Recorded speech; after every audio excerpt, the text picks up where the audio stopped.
Hello, akkam jirtu hundumti keessan nagaa keessani. Ani nagaa kiyyaa Bonanza Wisdom kan jedhu irratti YouTube keenya subscribe gootanii warri gochaa jirtan galatooma guddaa kabajamaa isiniin jedha. Har'a mata duree haaraa qabadheetan isinitti deebi'ee xiqqoo yeroodhaaf hojii YouTube irraa xiqqoo tureetiin ture. Ammaan kana garuu mata duree haaraa Amaloota Milkaa'inaa jedhaman the 7 habits of highly effective people kan jedhu kitaaba Stephen Covey kan jedhu sanarratti video gabaabaa hojjedhee isiniif gadhiisuufan amma dhiyaadhe afaan Oromootiin jechuudha. Baga gammaddan.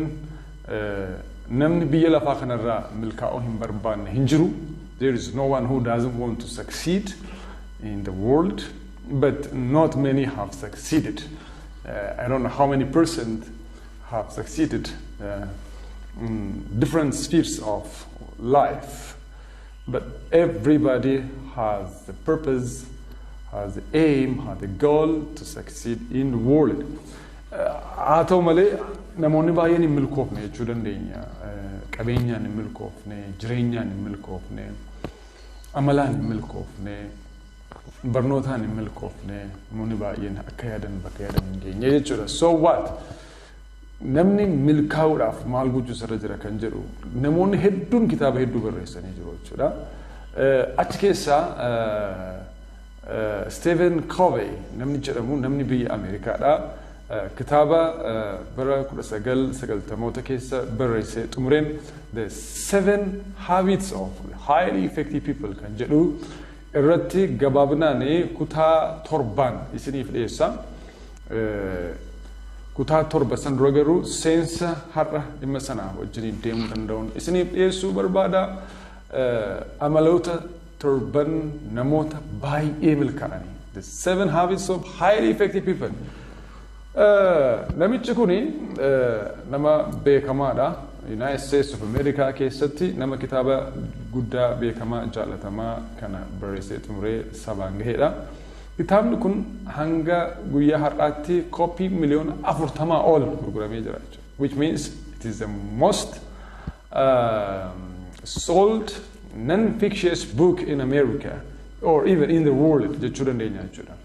Kitaaba barnootaa, kitaaba hubannoo addunyaa kanarraa sadarkaa tokkoffaatti gurguramee jennee kaa'uu dandeenya jechuudha. Inni kaan kitaaba fikshinii, kitaaba walaloo isaan kun baay'ee gurguramuu danda'u. Garuu kitaaba barnootaa ta'ee, kitaaba jijjiiramaa ta'ee kan tokkoffaatti gurguramaa jira jechuudha. Koppiin miliyoona 40 gurguramee jira jechuudha. Yeroo bira darbee keessa 2020 keessa 2021 keessa miliyoona 30 irra ture amma miliyoona 40 ga'uusaa odeeffadheetiin jira. Kana jechuun maanni baay'ee jaallatameera, baay'ee filatameera jechuudha. University America keessatti illee akka barnootaatti akka kennamuuf irratti hojjetama akka jiru quban qaba. Leenjii gurguddoo mootonni yookiis gaggeessitoonni biyyaa irratti hirmaatan keessatti tokkoffaa irratti filatamee leenjiidhaaf kan dhiyaatu mata duree kanadha jechuudha. Maaliif biyya gaggeessuuf nama milkaa'aa barbaachisaa, maatii gaggeessuuf nama milkaa'aa barbaachisaa, jireenya fooyya'aa jiraachuuf nama milkaa'aa barbaachisaa. Kanaaf the 7 habits of highly effective people kitaaba peejii 250 ol qabu kan akkamittiinitu gabaabsinee yeroo muraasa keessatti ilaaluu dandeenya isa jedhu walii wajjiniin itti fufnaa. Shalom, have a peace of mind, have an optimistic view for your life, and then let's proceed together. I hope you will be very much beneficial after we have completed this session. Isi jalqabaa keessatti gaani 7 habits of highly effective people keessatti kitaabichi kitaaba of fooyyessuuti. It's a self-improvement book. Namni akkamittiin akka of fooyyessuu danda'u kan dubbatudha jechuudha. Kanaaf kitaaba kana keessatti namni maal yoo godhe akkamittiin of fooyyessa jedhu gabaabaadhumatti ilaaluu dandeenya. Namni kun bara 1920 duraaf bara 1920 booda kitaaba barreeffamaa turan ilaale. Bara 1920 duraa kitaabonni barreeffamaa turan yookiis of fooyyessuudhaaf maal gochuu qaba namni kan jedhu keessoo jijjiirama keessoo namaa irratti kan hundaa'an value, integrity, humanity, courageousness, motivation, jireenya namaa, value namaa fooyyessuu irratti kan hundaa'anidha jechuudha. Which means personality ethics otoo hin taane like namoonni hedduun gaafa kitaaba barreessan personality ethics irratti kan isaan xiyyeeffatan. Namichi kun garuu character ethics isa bara 1920 dura turan irratti yoo xiyyeeffanne jireenya keenya fooyya'uu danda'a jedhee amanaa jechuudha. So character ethics kan jedhaman amanamummaa, internal integrity, amanamummaa, namummaa, jabina keessaa, jabina hiddaaf hundee qabu keessaa jechuudha. Personality ethics jechuun garuu waan alaan mul'atu public image, ilaalcha, uffannaa keenya, haasaa keenya irratti xiyyeeffachuu qofaan of jijjiiruu yeroo barbaannu sun jijjiirama dhugaaf jijjiirama hundee qabu fiduu hin danda'u. Kitaabonni 1920 booda barreeffaman kan irratti xiyyeeffatu. So ammas taanaan sanaan dura kan barreeffamaa turan irratti xiyyeeffannee jijjiirama dhugaa fiduu dandeenya. Egaa achi keessatti wantoota gurguddaa afur kaasaa utuu gara isteepota yookiis amaloota torbaniitti hin seenin jechuudha. Inni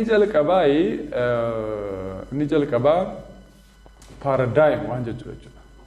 Paradigm. Inni lammaffaan emotional bank account, EBA, emotional bank account. Inni sadaffaan line of maturity, toora bilchinaa. Inni arfaffaan circle of influence. Isaan kun arfan qabiyyee gurguddoo kitaaba kana keessatti jalqabaa kaasanii hanga dhumaatti kaafamanidha. Paradigm jechuun maal jechuudha? Personal view, akkaataa itti namni tokko dhugaa ilaalu, akkaataa itti namni tokko biyya lafaa kana ilaalu, akkaataa itti namni tokko jireenya ilaalu paradigmii mataa isaatii qaba jechuudha. The personal perception of reality. Amma namni tokko ilaalcha inni kanaaf qabu isa tokkorraa adda ta'uu danda'a. Anaafi kuni akka skriptootti na fayyada jedhee yaaduu hin danda'a. Inni tokko inni kana ilaalu immoo kuni anaaf akka maarkeriitti na fayyada jedhee yaaduu danda'a. Anaafi kun ittiin barataa barsiisuudhaaf na fayyada jedhee yaaduu hin danda'a. Inni tokko immoo kun ittiin taphachuudhaaf ijoollee ittiin taphachuudhaaf fayyada jedhee yaaduu danda'a. Kanaaf akkaataa nuti itti wantoota ilaallu adda adda jechuudha. Namni hundumtuu paraadaayimii adda addaa paraadaayimii mataa isaatii qaba jechuudha. Waan tokko akkaataa garaa garaatiin ilaaluu dandeenya jechuudha. We can look at same exact thing in different ways because our paradigms are quite different from each other. That's what we have to understand. Isaan kana hubachuun isaan kana beekuun baay'ee barbaachisaadha jechuudha. Kanaaf paraadaayimii irratti hundeeffata. Paradigm shifting jiraachuu sarara jira.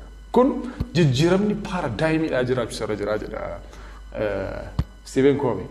There should be a shift. There should be a change. There should be a U-turn change in our paradigm, in the way we look at reality, especially the way we look at problems, especially akkaataa nuti itti rakkina ilaallu. Yeroo baay'ee hin rakkanna jennuun rakkina odeessina, hin boonya, oringaddina kana furuu hin danda'u jenna. Rakkoo guddaan garuu rakkina sana ta'uu hin taane akkaataa nuti itti rakkina sana ilaallu. Rakkinni guddaan akkaataa nuti itti rakkina ilaalludha malee rakkinicha mataa isaa miti jechuudha. Sababni isaa rakkinuma tokkotu namoota adda addaa sadarkaa adda addaa irratti miidhuu danda'a jechuudha. Isa tokkoof rakkina guddaadha inni mataatti baatee hamileen isaa cabee kufee ciisuu fi isa tokkoof immoo wanta inni salphaatti irra jetee yookiis furmaatatti kennee darbu ta'uu danda'a. But the problem is the way we view the problem, the way we perceive the problem is the problem. So kanarratti jijjiiramni jiraachuu sarara jiraadha. Na seenaan tokko kaasa. Namtichi kun achi keessatti seenaan inni kaasu waa'ee namicha baabura keessa taa'ee deemuuti. Namtichi tokko baabura keessa taa'ee adeema. Ijoolleen isaa immoo baabura keessa deemanii sanas kanas hin jeequ turan hin taphatu hin yaabuu hin bu'u. Inni garuu dhimma ijoollee isaatiin qabu. Jennaan namtichi bira isaa taa'u tokko maal namichi kun maaliif ijoollee isaa nu jeeksisa? Ijoollee kanaan adabadhaa nurraa taa'aa jechuu hin danda'u jedheetu yaada. Yeroo dheeraa gara daqiiqaa 20-30 ofiisaa wajjin haasa'a namicha bira taa'u. Ijoolleen namicha kanaan nu jeeqaa jiru. Namtichi kun immoo cal jedhee taa'a. Maal namni addaggeen akka jedhe garmalee ijoollee isaa kan guddisu. What type of reckless father he is? What type of parenting is this? Maaliif adaba qabsiisu? Maaliif naamusa qabsiisu? Maaliif nu jeeksisa ijoollee isaa jedhe. Utuma yaaduuti amma Aariin mataa isaa keessa ba'ee akkana jedha.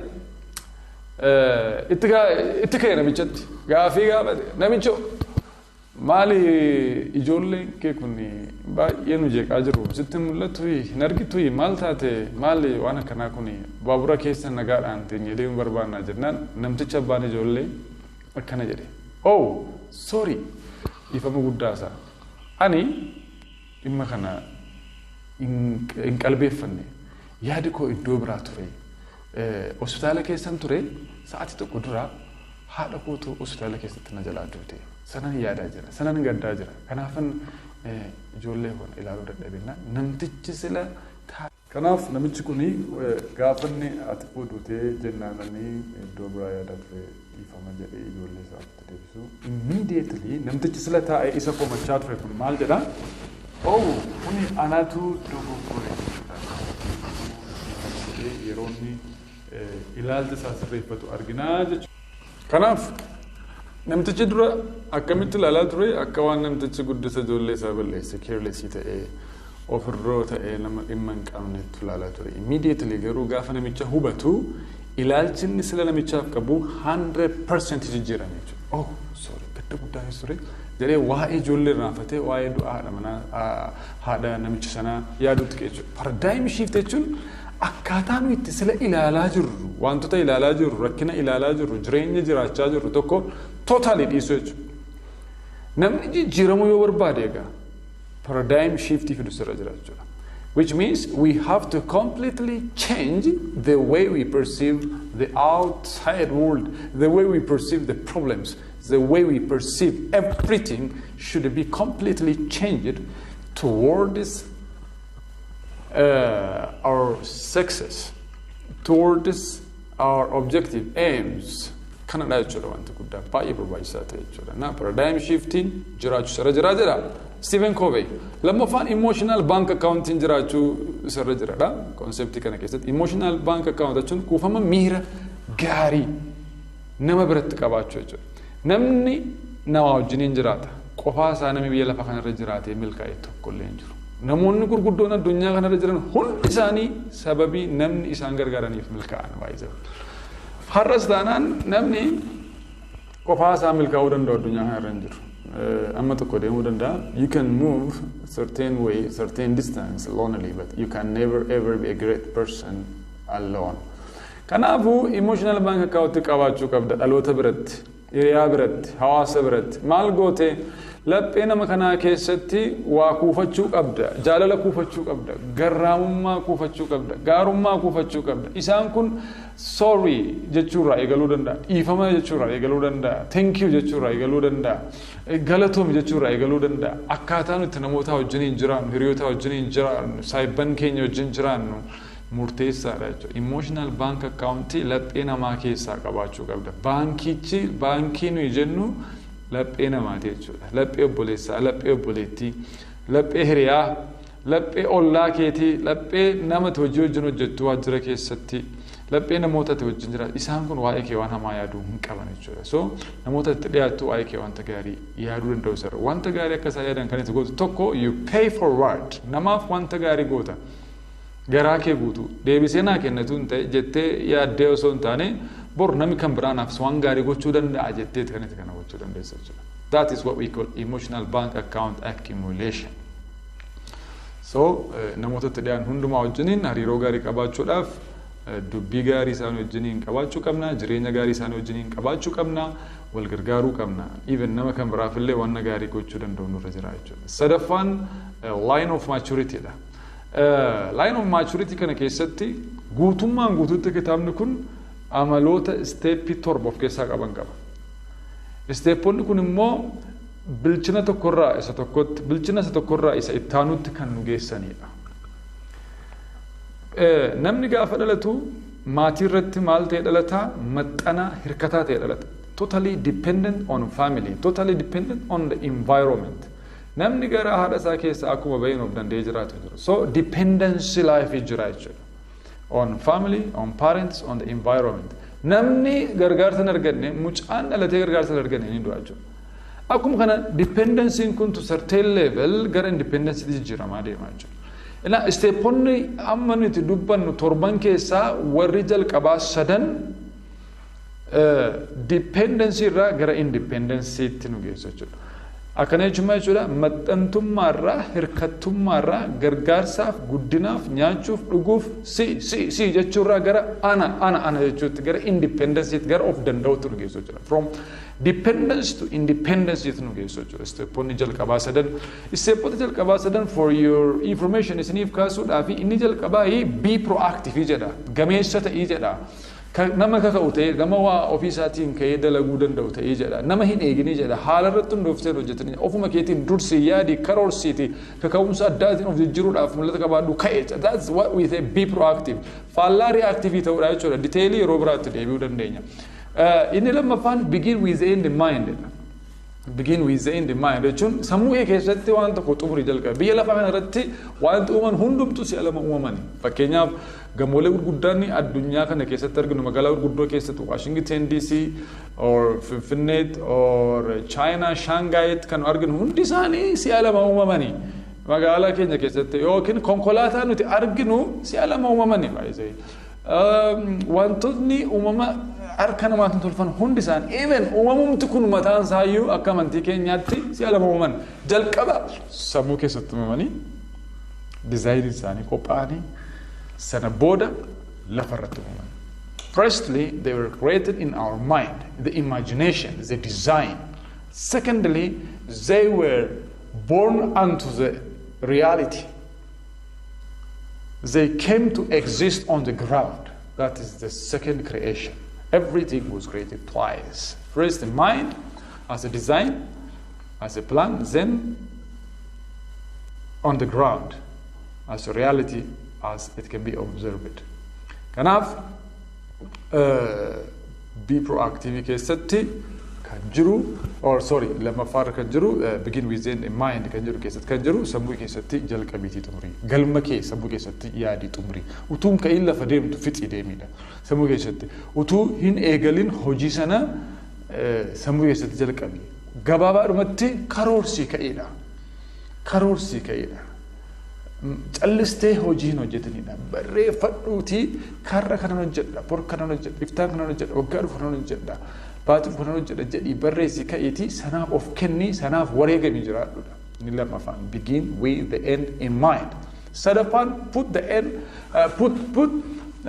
first thing is first wanta dursuu qabu dursiidha sadaffaan wantoota hojjechuu qabdu erga tarreeffatte erga sammuu kee keessatti kaawwatte booda achi keessaa kamyoon jalqaba hojjedhatan milkaa'an namoonni hedduun biyya lafaa kanarraa ana dabalatee si'i dabalatee umurii keenya nyaachaa kan jiru wantoota barbaachisaniif wantoota dursi kennamuufi qabuuf dursa kennuu dhiisuu keenyadha. Inni ilaalla yeroo jira keenya isaan kun sadanii gaanii eessaan nu geessu jiru dependency irraa gara independency itti nu geessu jiru isaan kun amaloota sadan jalqaba habit 4 irraa hanga 6 amaloota arfaffaati hanga ja'affaati kan jiran isaan immoo independency irraa gara interdependency itti nu geessu jiru akkuma sirriitti ittime line of maturity kitaaba kana keessatti odeeffamu isa kana arfaffaan circle of influence versus circle of concern kan jedhamu jiru.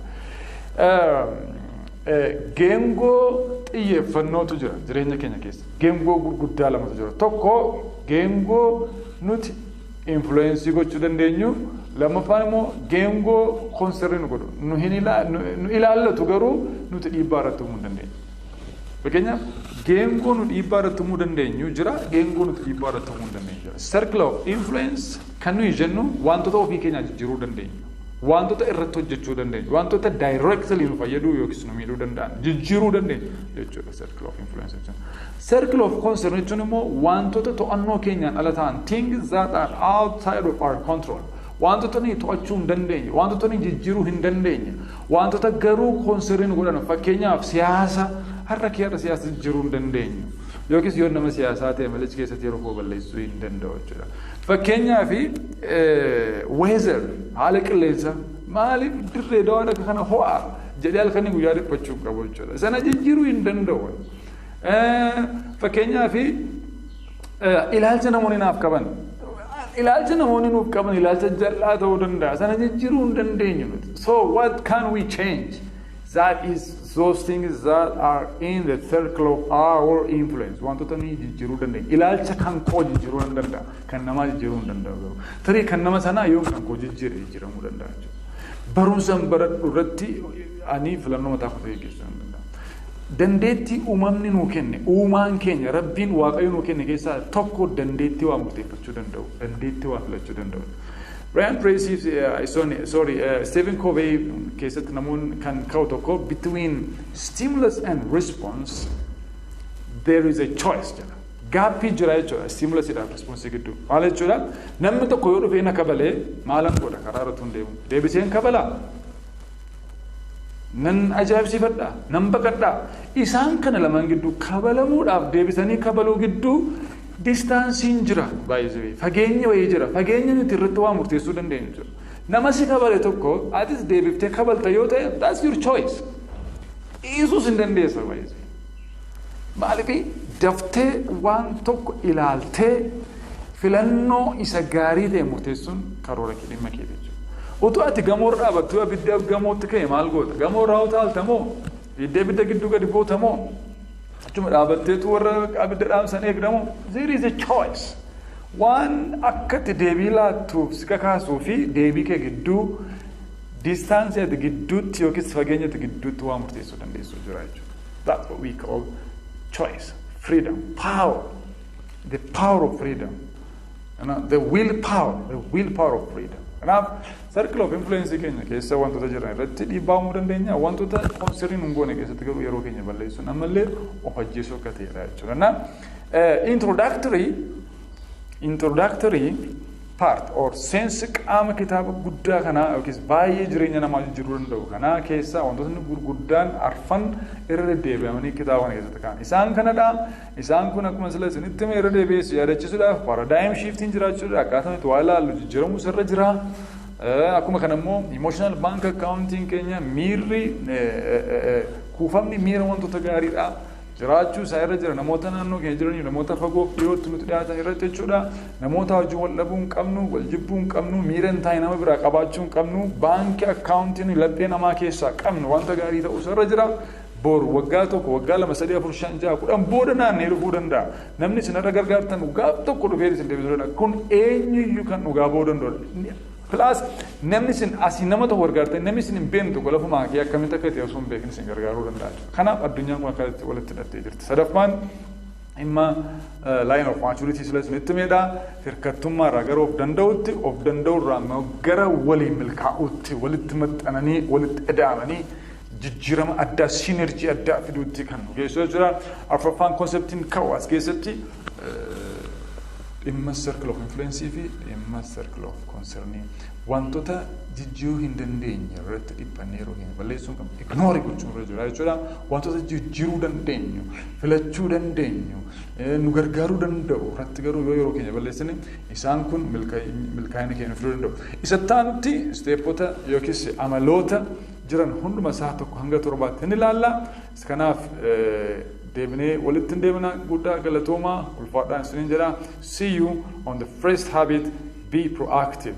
Gameessa ta'ii onnataa ta'ii kan kaka'e ta'e ofii keetiin kan jedhu sanarraan jalqabni hanga 7 hin deemna. You will surely be very much beneficial if you really continue to watch and participate in this YouTube channel. God bless you. Have a blessed time, a pleasant time. See you next time.